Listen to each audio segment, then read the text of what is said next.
everybody. Good morning, good afternoon, good evening, wherever you are. Welcome back to Cherry and Timber Talk.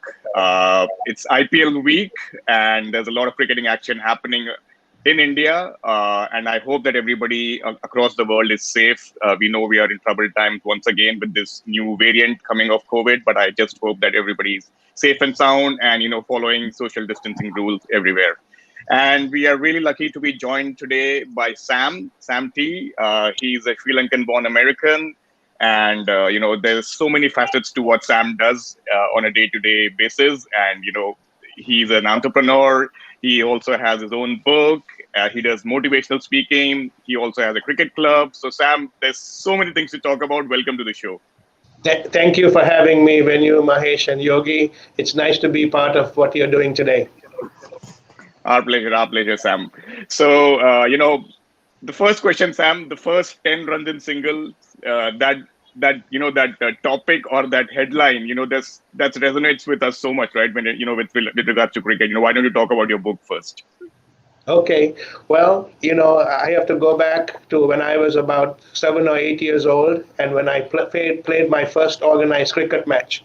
My father was a military officer. He was not able to be there. And I remember I missed 3 easy catches in the slips. I was at first slip. I was extremely nervous, and I missed 3 catches. And that evening, my father called me. This is not time for cell phones, right? This was when we had the old-fashioned phones. My father would always call and talk to the entire family. So when it was my turn, he asked me, "Son, how did you do?" He said, "Mahan," right? He used the word Mahan because I was the older son. He said, "Mahan, how did you do?" And I said, "Appa," I dropped 3 catches. And the first thing he said was, "Shah." And then you know how we speak, right? We say "Shah" when he's disappointed. He said "Shah." And then he said, "Son, you need to watch the bowler's arm." He says, when you watch the bowler's arm, you will start to be able to take more catches. And so I started to understand what that meant, right? So as we know that as a batsman, you need to watch the bowler's arm. But he was teaching me when you are at first and second and third slip, the ball comes so fast at you, right? If you're only watching the bat, there is not enough time to be able to react, right? And so that was the beginning of a journey of my father continuing to teach me about cricket. Sometimes he was there, but sometimes he was not there, right? Because at that time, because he was away a lot, he was a young officer and he had to serve our country wherever they put him. So he would always talk to me like this, right? And so even the first 10 runs in singles, when I used to go into bat, I used to bat at number 3, number 4, number 5, or very rarely open the batting. And when I used to go into bat, he would say to me, "Son, when you go into bat, the first 10 runs in singles." So what does that mean? What does that look like? What does that mean? What does that mean for the game of cricket? And what does that mean for the game of life? So that's how the book came to be. Lovely. I think this is something which, all test cricket connoisseurs will definitely be able to relate to, right, Mahesh? Yeah, Sam, if you were to write a book today, would it be 4s and 6s? I don't think so. So I think that, if you think about it, I know where that question is coming from, because what is celebrated today is the T20 game and the fact that the game has taken on a very fast pace, right? But if you think about it, the essence of what my father was saying was still important, right? And that is to get your eye in, right? I remember when I was batting at number 3, when I was 13 years old, I was batting at number 3. And what I would do is I would play ping pong, so I would watch, with 2 eyes, right? On one eye, I would watch what the bowler was doing, right? And how he was bowling and some of the things there. But the rest of the time I was playing ping pong. And the reason I was doing that was to get my eye in. Right. And so if you think about whether it's a sport or whether you think about life, right, if you think about it in terms I live in North America, they talk about blocking and tackling, right? In the game of American football, they say you block and tackle, right? These are important aspects of game, right? These are building blocks to a game. And so, yes, I mean, I guess what my father was teaching me was when you get the few things right up front, right, the rest of it is going to come, right? So what he was telling me was occupy the crease, right? What he was telling me was to get my eye in. What he was telling me was to make sure that I'm getting used to the environment around us, right? So these are little Absolutely. things, right? So if my father would be here, we lost him tragically in 1991. If he was here, he would say to me, "Hey, focus on the little things, right? And the Mm. big things will take care of themselves." So my father modeled that behavior to me over and over again. So the sixes and fours, right, will come, right? And it's Yeah. true. It's true in life, right? It's true in life. It's the singles that matter, right? The sixes and fours are always there. That's what the crowd loves, right? That's what the crowd goes crazy about. That's what people write about. That's what people. Yeah. That's what sells, newspapers and magazines and shows like this. But life is lived, in the little things. I think we all I can collectively speak on behalf of Mahesh and Yogi as well, Sam. We all believe in that philosophy. We Yeah. all are Test cricket lovers as well, and I think that what you summarized in your statement will always be true. That can never be replaced. The fundamentals of cricket, getting your eye in, laying a solid foundation. I think that will always be there. And I don't think irrespective of whatever format of the game, like you said, the fours and sixes can follow, but once you get your eye in, that's when you can create the maximum impact. That is Yeah, quite true. yeah, Venu, that's right. Because Gavaskar once very correctly had said, give the first half to the bowler, and the Yeah. remaining 5 hours is going to be yours. So it's exactly what Absolutely. Sam was trying to articulate, I guess. So Sam, just to touch on the book part again, who should be reading the book and what are the key takeaways? Yeah, so I wrote this book for young people, right? I Hmm. had to leave home when I was 22 years old. So not Yep. only did I have to leave home, my mother even left home, right? So my Hmm. mother left home to go to Oman to teach English so that I could afford to be in the United States. So there was a lot of personal sacrifice for my family in order Yep. for me to be able to come in here and to be able to make a life for myself, right? And so Mm. when I wrote the book, and I'm somebody that's fairly widely traveled, when I travel to India and Pakistan and Sri Lanka and places like that, I'm always in the Middle East, right? Going through, because, that's how we go through either an Emirates or Qatar. I see a lot of young people that look like myself, right? Mm. They're away from they're away from their countries, right? They Yep. are in unfamiliar situations, unfamiliar Yep. surroundings, and they are there because of personal sacrifice. They're sacrificing for their family, they're sacrificing for themselves, right? And Yep. so my heart goes out to those types of people, right? And so it's just important when you're in a new environment, like how do you set a course, right? For those of us from East Asia, right? We come from a very close family unit, right? And so we depend on that family unit for a Yep. lot of our sense of security, a sense of direction, a sense of guidance.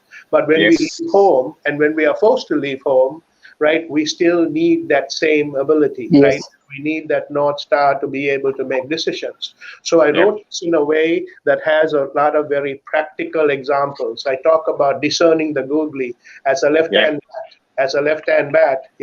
My father used to tell me if a leg spinner pitches you on the middle stump, Yep.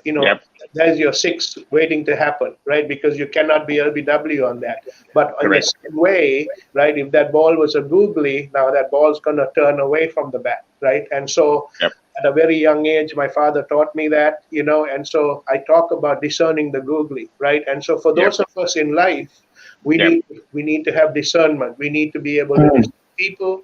We need to be able to discern situations. We need to Correct. be able to discern environment. So I wrote the book primarily for young people, but I would love to say that it's a book that is relevant for everybody. Lovely. I think I love the googly comparison. Yeah, I mean, and that's what is beautiful about this conversation, right? Everything is kind of tied to the game of cricket, and we can relate that to real life in so many other ways as well, right? So Yep. that's what is so fascinating about this conversation. Yogi, you want to ask something to Sam? Yeah, I mean, just a quick one. I mean, I love that philosophy of building the innings and taking it slow and sort of, giving some time back to the bowler and then sort of you regain control and then, you grow from there. Who are some of the players that you think modeled that quite well and you took a lot of inspiration and learnings from?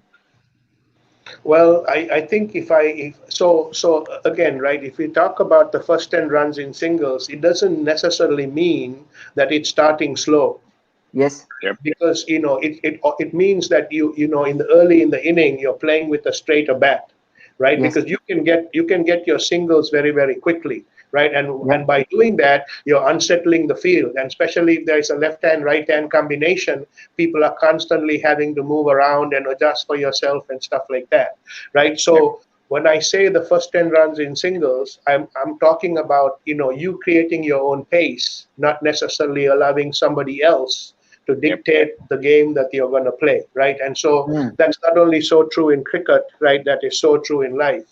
But if Mm. you, Yogi, you're asking me a question about people that I learned from. For me in Sri Lanka, people like the Vetamuni brothers Yeah. were very good batsmen. But in my Yep. own era, I would say people like Aravinda De Silva for sure, Yep. Arjuna Ranatunga for sure, and then what when I was younger, the person that actually really encapsulated for me, and I wouldn't say that he was necessarily a first 10 runs in singles person, but was Sir Viv Richards, right? Mm. I was a small boy. I was probably 12, about maybe 11 or 12 years old when he came to Sri Lanka first.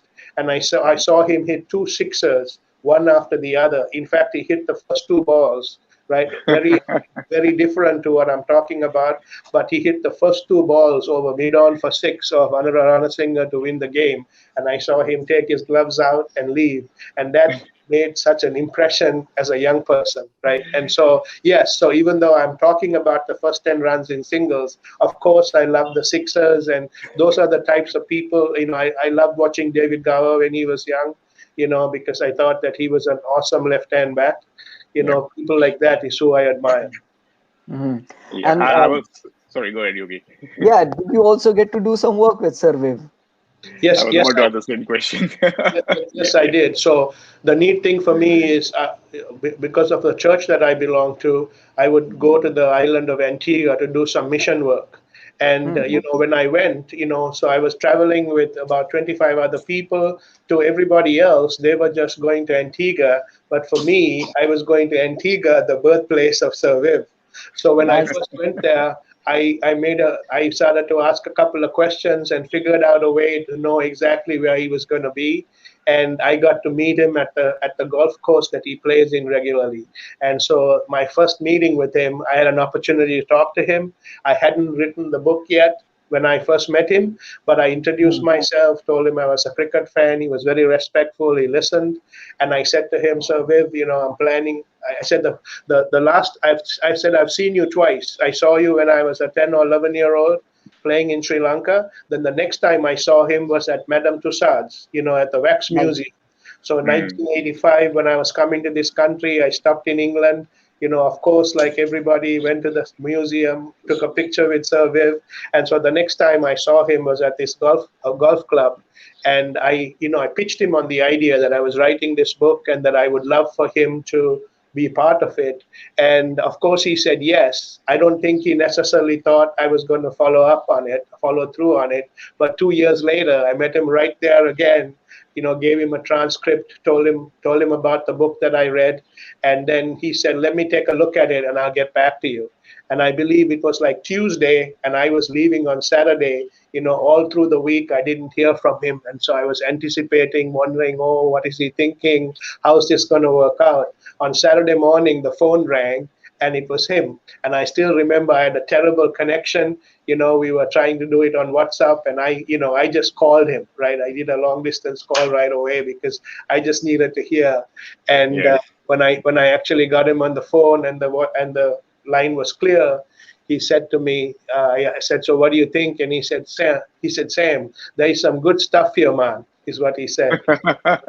So I said, "Hey, I appreciate the fact that you like it."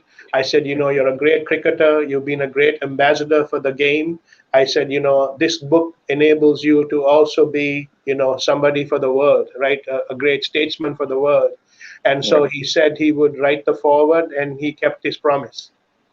And then Nice. That's since good. Wow. then, and since So, then, I've hmm. actually gone back and done I've done some work with him. It's available on YouTube. We took about 10 or 12 concepts, and Yeah. we used the Sir Viv Richards Stadium as a backdrop to do some work together. So lovely to hear that, Sam. Amazing story. And don't we just love that swagger and that accent? Yeah, man. You know, man. Yeah, man. Yep, That's how he talks, right? yep, That's something which we love about the Caribbean people. And, with Sir Viv, I think, if there's one regret that I have in life, it's not being able to see him bat live. That's something which I would have loved to see. The way he carries himself, the way he dominates, and the nonchalant way of playing. Right? He makes it look so easy, and yep, that's something which which I've never seen with anybody else doing with such ease. Right? That's right, something which was phenomenal. right. So And we yep, we have Chaitanya who will check out the book this week, Sam. So thanks. good to see that the audience is catching up on the book concept. Yep, you're saying something. Sorry. No, I think he had a fantastic eye for the game, right? Yep, And yep, it's amazing, right? He's somebody who showed a lot of flair. He showed yep, like this, I don't care attitude. But when it yep. came down to it, he was somebody who was Oh yeah. extremely focused, and Yep. he pays a lot of attention to the things that are around him. Correct. Absolutely. Yeah, I agree. Mahesh, you want to ask something to Sam? Okay, now we spoke so much about chess. I think Aravinda Dilba came as one of the best batsmen that Sri Lanka used in the 90s and the early part of 2000. There was another player like Roy Dias who was like equally talented, and a lot of people said he was probably the best that Sri Lanka produced. You would have seen both of them from close quarters. Who do you think was the better of the two? Well, my answer is going to be somewhat partial because I didn't play against Roy Dias. I played against Aravinda De Silva. So Hmm. I think that Roy Dias was definitely a very stylish bat, a fantastic cover fielder, and really, I don't know, it's like saying, let's look at Sachin and Gavaskar or somebody like that, right? So they were both very good in their own right. But I would say that, from a very young age, my prep school, I went to a small prep school and we played against Aravinda's prep school. And we have Nice. always beaten them over the years. And the first time that they ever won was when Aravinda scored a 50 to be actually beat us. And I remember the headmaster running to the ground and carrying Aravinda back to the pavilion. So I was 12 or 13 years old when I first played against Aravinda. And even Wow. at that time, he was a fantastic bat. He had the making of who he was going to be, when he was a very young boy. So it's incredible. I think Aravinda is a excellent cricketer, and he's done a lot for the game and a lot for Sri Lanka because of that. So, I mean, that was about to be my next question as well, Sam. Good that we flowed into this naturally. 1996, such a pivotal moment, monumental moment for Sri Lankan cricket. What was your take on that? No, it was incredible, right? I mean, the fact that I think that that World Cup happened around a lot of issues, right? I mean, so Yep, today we have the pandemic. At that time, it was, I believe, could have been terrorism was a yep, Yeah. real issue. And I thought that Sri Lanka had a really good team. I think it hmm was a well balanced team. It yep, had good all rounders as well. So it was hmm fantastic for us not only to come into the final, but to hmm be able to face Australia with a lot of odds against us, and to yep, be able to beat them there was incredible. And both people that I played against, when I was young. So I played against Aravinda when I was 12 or 13. The time I played against Arjuna, I was 16 years old because we were yep, playing under 17. And I yep, still remember I on drove Aravinda. I'm a left-hand bat as well. I on drove Arjuna Ranatunga between him and mid-on. Never realizing that someday that he was gonna, captain Sri Lanka and be able to do what he did. So it was incredible for me to see that two people that I'd actually played against, were at a world stage, and not only were they at a world stage, they ended up being world champions. Oh, yes, lovely. I mean, one of the most astute captains in Arjuna and one of the best batsmen in the world in that era, if I could say so, alongside Sachin, alongside Saeed Anwar, and all those guys who were dominating world cricket. Right. And That was phenomenal. Yeah. And if you think about it, you think about people like Sir Viv and you think about people like Arjuna, they had a psyche, right? They had a mental capacity that was not going to be bullied by, they were made for the world stage, right? If you Yes. think about these two guys, they come Mm. from two tiny islands. Antigua is a Yep. very tiny island. Sri Lanka is a slightly bigger island, but to Yep. be able to kind of grow up in that, so it has to give. It has to be able to inspirational for people, right? That you Yes. can come from a tiny island, Yes. you can still build confidence, right? So, like I said earlier, it's the little things that when you focus on the little things, big things take care of themselves. Here are two guys, right, who grew up in tiny islands, right, who were able to have the capacity and the capability not only to be good athletes themselves, they Yep. were able to lead teams, right, and to be able to lead a team and to be able to go against formidable odds and to be able to win like that. So that happens in preparation, right? That happens in the small places when nobody's watching. That's when Correct. you're actually being formed into somebody who's a champion. Absolutely. Um, And yeah, go ahead, Yogi.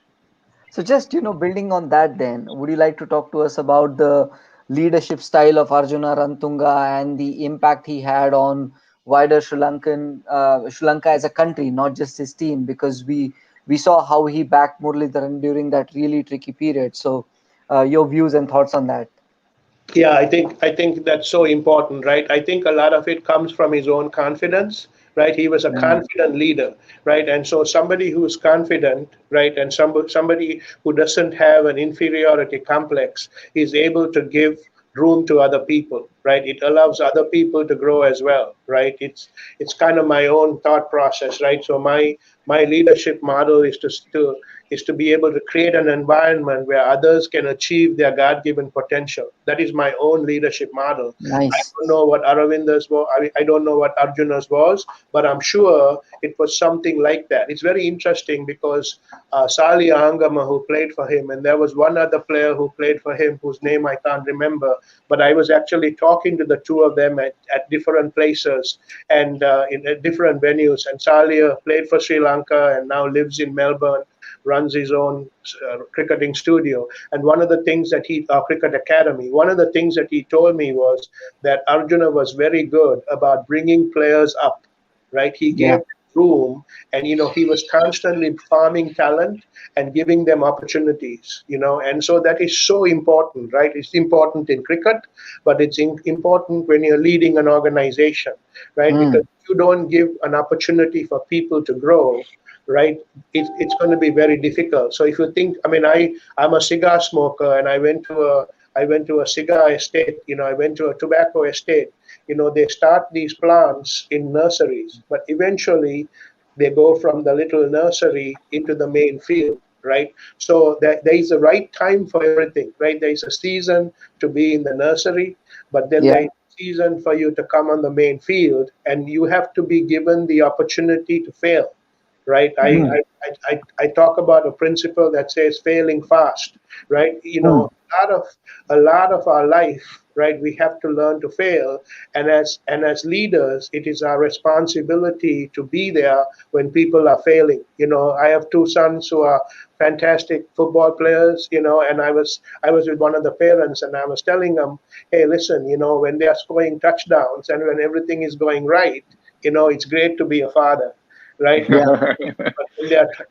when they are throwing interceptions and the crowds are booing, it's a completely different place, right? And it's more important to be a father. It's more important to be a coach. It's more Mm. important to be a leader when somebody is going through failure. And so you brought up Muralidharan, right? He needed support from his skipper first, right? And the Yeah, fact that skipper backed him up, the fact that his skipper was able to go to fight for him, I think was correct. important.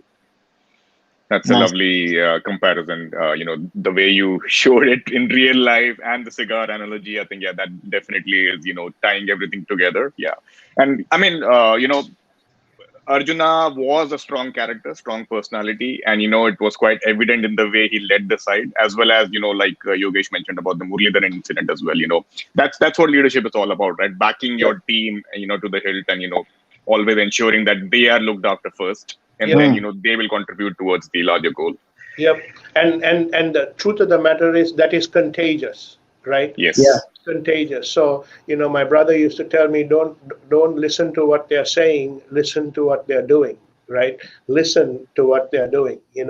and if you think about it, it doesn't necessarily work out, but, action speaks louder than words, right? And so Absolutely. when you are able to back up your player, able to back up an employee, that Yep. goes a long way towards Yep. building loyalty, and eventually that loyalty translates into performance, doesn't it? Yep. They say that don't work for companies, people work for people. And Yep. that's so Mm. true in this aspect, right? Yeah, So I think, people, yep, yep, people, people leave leaders, yep, yes, and so yep, I think leadership is so pivotal, yep, in all of these things. yep, correct. Absolutely. Mahesh, you had something to ask? Yeah, Sam said two very interesting words. Yeah. Confidence and insecurity. The two Mm. things that a leader should keep in mind.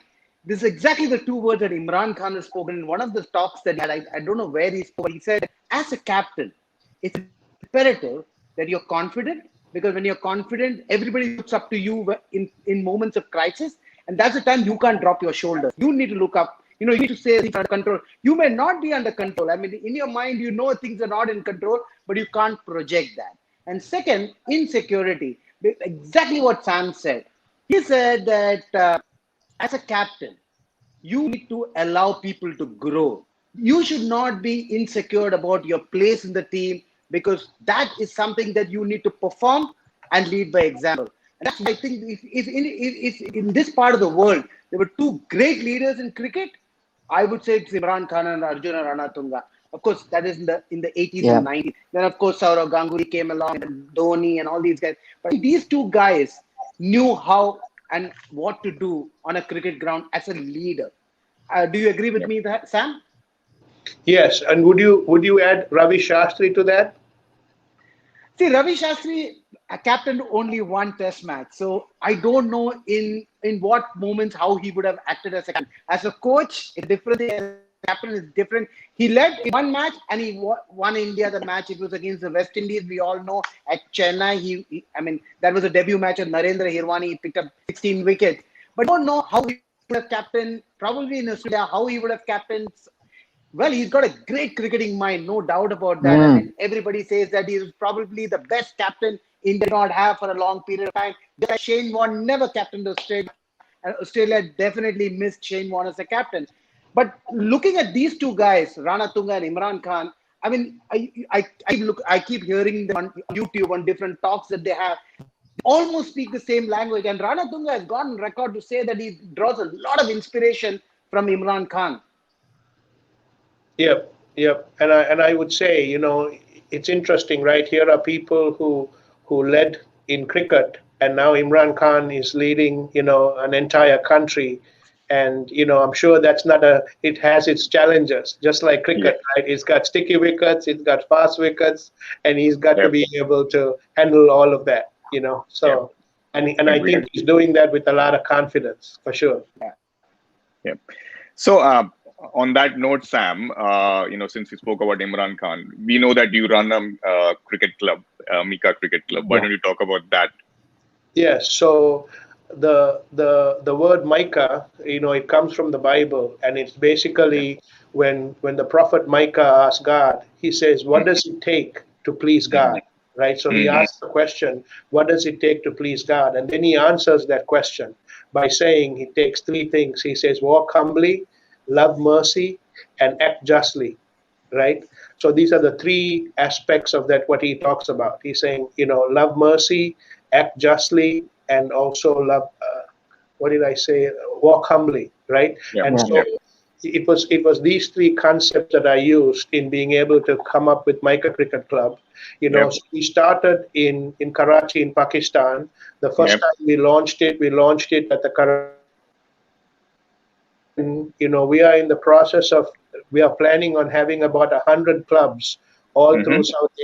Southeast Asia this year, as a way to be able to use the game of cricket, right? So going back to my book, my father used the game of cricket to teach me the game of life, right? And Mm. so that is, I would say, that is what is behind Mica Cricket Club, right? So we are Hmm. bringing people together, and we are building not only individual capital, but we are building social capital for young people, right? And so our goal is to have 100 cricket clubs. We put together a strategic plan, and we looked at about little over 40 cities, Yep. centers of influence around Southeast Asia and in Africa. And we are Yep. in the process of being able to do this as a way to be able to build, young leaders for the future. Correct. Right. Absolutely. And I think you're also doing a few philanthropic activities, if I'm not wrong. Yes. If you could just throw some light on that as well.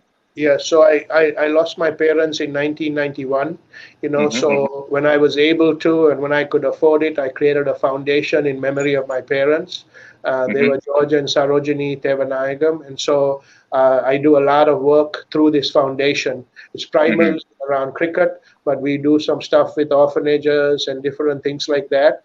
Yep. Again, it's a way to be able to inspire and empower young people, right? Because God has given me a lot of opportunities, right? He has Yep. given me the ability to be able to make money, and so I feel like that my job or my responsibility is one of stewardship, right?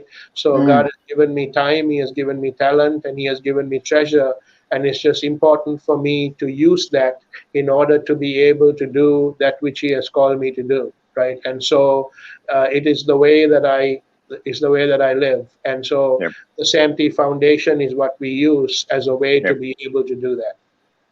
That's really nice to hear that, Sam. Thank you. All right, guys. I think, yeah, we are pretty much on time in terms of the interview and the question that we had to ask Sam. Sam, if there's anything else that you want to share, we would love to hear your thoughts. No, I appreciate you having me on the show. I realize that this is a global network, right?